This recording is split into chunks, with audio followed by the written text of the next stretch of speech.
Welcome sa episode 3. Pumasok si Zombie Man sa takoyaki store. Naalala ni Dr. Genos si Zombie Man. Siya ang eksperimento niya para sa immortalidad. Naalala din niya na sinira ni Zombie Man ang lab nila at naglaho. Mga 10 taon na din ang lumipas nung nangyari yon. Ngayon ay hero na siya at nagawa niyang baguhin ang sarili niya. Galit na galit si Zombie Man. Gustong malaman ni Zombie Man kung wala na talaga ang House of Evolution.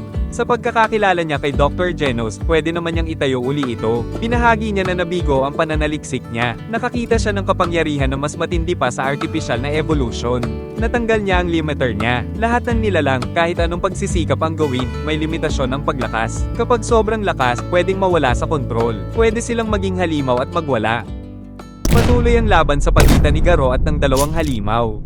Gamit ang Water Stream Rock Smashing Fist ay nakakasabay si Garo kay King the Reaper. Sinasalag ni Garo ang espada ni King the Reaper. Naiilagan din niya ang mga atake ni King the Reaper. Pero bigla siyang linikuran ni Insect God. Nakasalag pa si Garo pero masyadong malakas si Insect God. Lumipad si Garo sa lakas ng suntok ni Insect God at sa kuryente pa. Tinanggap lang ng katawan niya ang kuryente at sumugod sa direksyon nila Insect God at King the Reaper. Patuloy ang kwento ni Dr. Genos. Ang mga nilalang sa mundo ay ginawa ng Diyos na pwede silang lumakas pero may hangganan. Ito yung tinatawag ni Dr. Genos na limiter. Pero iba yung nakita niya sa isang tao. Natanggal niya ang limiter niya at naging sobrang lakas. Pwede ba yun? Lakas na walang kapalit? Merong kapalit ito. Naging kalbo siya. Dahil din sa sobrang lakas niya ay naging sobrang lungkot niya. Nakita niya ito nung tinalo niya ang pinakamalakas na mandirigma niyang si Carnage Kabuto. Malungkot siya dahil sobrang lakas na niya. Hindi naniniwala si Zombie Man at tingin niya ay nabaliw na si Dr. Genos. Hindi naman bago yung mga nilalang na lumalagpas sa limitasyon nila. Lalo na sa mga halimaw. Ngunit iba itong nasaksihan niya. Pambihira yung lakas na nakamtan niya. Yung mga taong naging halimaw dahil kasi ito sa negatibong emosyon nila. Galit, depression at iba pa. Dahil dito ay nag-transform sila. Yung mga hayop, bakterya at insekto na nag-transform dahil ito sa polusyon at dahil din sa scientificong pamamaraan tulad ng ginawa niya sa House of Evolution. May mga halimaw naman na sa simula pa lang ay pinanganak na talagang halimaw. Ang mga hero naman ay mga taong pinanganak na may talento. Lalo silang lumakas dahil sa sipag at tiyaga. Yung iba ay dahil sa eksperimento sa katawan tulad ni Zombie Man. Yung iba ay naging cyborg. Pero yung taong nakita niya, normal na tao lang at walang talento. Dahil sa pagsisikap niya, natanggal niya ang limiter niya. Nag-evolve siya ng mag-isa. Balang araw ay makikilala din niya ang taong ito dahil hero din siya. Ang huling tanong ni Zombie Man ay bakit takoyaki ang napili ni Dr. Genos? Dahil sa eksperimento niya sa regeneration, kaya niyang patubuin ng paulit-ulit ang galami ng octopus. Kaya easy money ito. Balik sa laban ay kumpiyansa si Garo na matatalo niya ang dalawang halimaw. Believe si Insect God at King the Reaper sa lakas ni Garo. Pero oras na para magseryoso sila. Nagyabang si Garo dahil alam na niya ang galaw nila.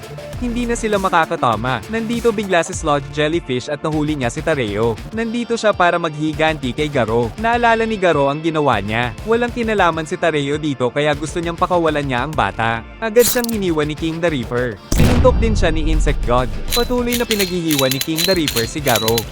Hinigilan ni Insect God si King the Reaper dahil ang utos sa kanila ay huwag patayin si Garo. Pero patay na si Garo. Sobrang saya ni King the Reaper sa nagawa niya.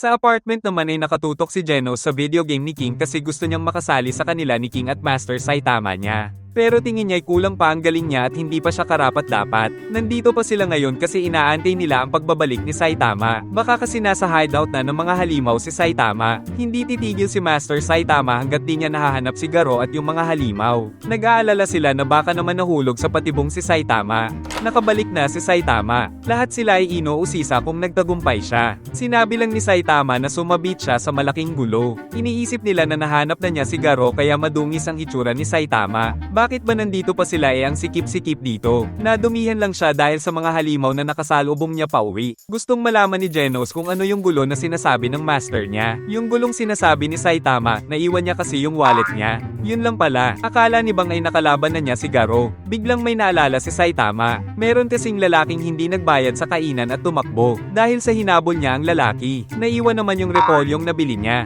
Handa si Genos na kunin agad ito. Pinigilan siya ni Bang kasi sira-sira pa ang parts niya. niya. Biglang dumating si Fubuki. Galit si Fubuki kay Saitama. Pero dala-dala niya yung repolyo kaya masaya si Saitama. Balak kasi niyang mag-hotpot. Galit na galit si Fubuki dahil pinasa ni Saitama yung bill sa kanya. Iniwan pa siya kahit hindi pa siya tapos magsalita. Tingin ni Genos ay sumisip-sip lang itong si Fubuki at gustong maging disipulo ni Saitama. Ayaw niyang madagdagan ng hirap ni Saitama kaya gagawa siya ng paraan para hindi maging disipulo si Fubuki. Nakatanggap ng alerto si Genos. May paparating na kalaban. Mahina si Fubuki at nagpapagaling pa si Bang at Bomb. Na-trauma pa si Master Saitama sa pagkawala ng wallet niya, habang siya ay may pinsala din. Si King lang ang pwedeng lumaban. Sinabihan niya si King para siya na ang tumapos dito. Ayaw syempre ni King. Tinulak na niya papalabas si King.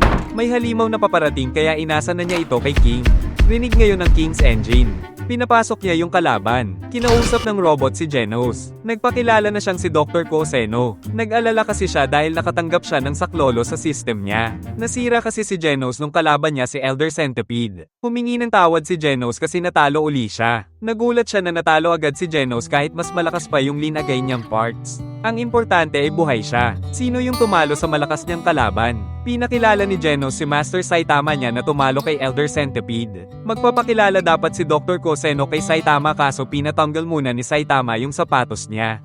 Nagpakilala na si Dr. Koseno. Isa siyang mechanical engineer at sinusuportahan niya si Genos sa layunin niyang ipaglaban ang hustisya. Kagalang-galang na master si Saitama ayon kay Dr. Koseno. Nagkwento pa si Dr. Koseno sa nakaraan nila ni Genos pero pinapaalis na sila ni Saitama kasi ang sikip dito. Biglang may kinuha si Dr. Koseno sa bagahe niya. Nag-abot siya ng premium deluxe beef. Pasasalamat niya ito sa pag-aalaga kay Genos. Tamang-tama at sila din ay matagal nang hindi nakakakain ng baka. Biglang nagbago si Saitama. Payag na siyang bumisita si Dr. Koseno kahit anong oras sa apartment niya. Nainis si Fubuki. Ganito lang pala kadali kunin ang loob ni Saitama. Premium beef lang pala ang kailangan. Si Genos na ang maghahanda ng mga gulay. Natanong ni Fubuki kung may red wine sila. Nagets agad ni Saitama na pati sila ay makikikain sa mamahaling beef niya. Pinapalayas na niya sila. Dito naman sa Monster Association, nagpapaliwanag si King the Reaper kung anong nangyari kay Garo. Hindi nila sinasadyang mapatay si Garo. Sinugod kasi sila kaya dinipensahan lang naman nila ang sarili nila. Hindi naniwala si Gyoro sa kasinungalingan nila. Sinabi ni Insect God ang totoo. Pinatay nila si Garo kasi tingin nila hindi siya ganap na halimaw. May pag-aalinlangan pa din siya kaya hindi siya karapat-dapat sumali sa Monster Association.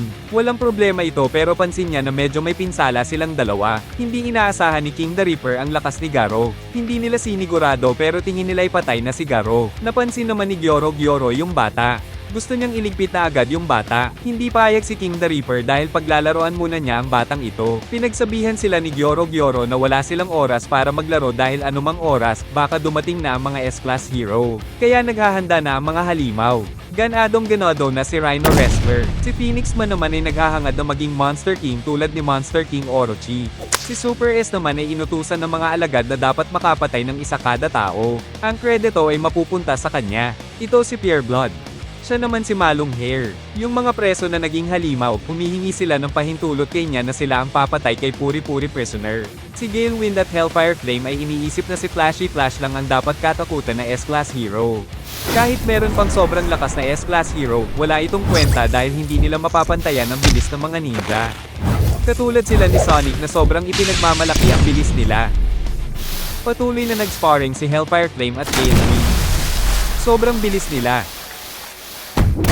Patuloy ang paggamit ni Hellfire Flame ng mga flame attack pero nagagawang salagin ito ni Gale Wind. Pantay na pantay lang silang dalawa.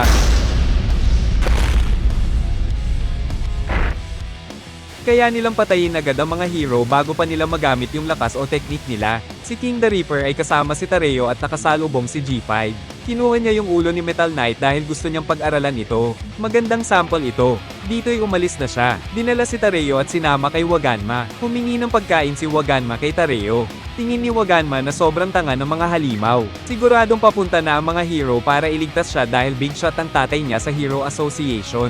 Kung gusto niyang maligtas, gusto ni Waganma na pagsilbihan siya ni Tareo. Pumayag na lang si Tareo kasi gusto na niyang umuwi. Biglang dumating si Sludge Jellyfish. Nanakot siya na hindi na sila makakauwi. Darating ang mga hero. Mamamatay ang mga hero dahil sa kagustuhan nilang iligtas si Waganma. Maghanda na sila dahil siguradong tatalunin sila ng mga Class S hero. Nako, nakakatakot naman. Nanginginig na ako. Nang aasar pa si Sludge Jellyfish. Sinabi ni Tareo na nakita niyang natalo na si Metal Bat. Nakita din niyang pira-piraso na din ang katawan ni Metal Knight. Nandyan pa naman si Blast at Tornado.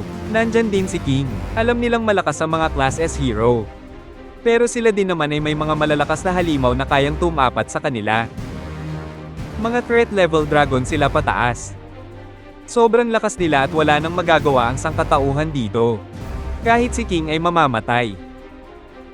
Dito naman ay makikita na si Garo ay buhay pa. At dito nagtatapos ang ating recap. Please like and subscribe mga kapatid.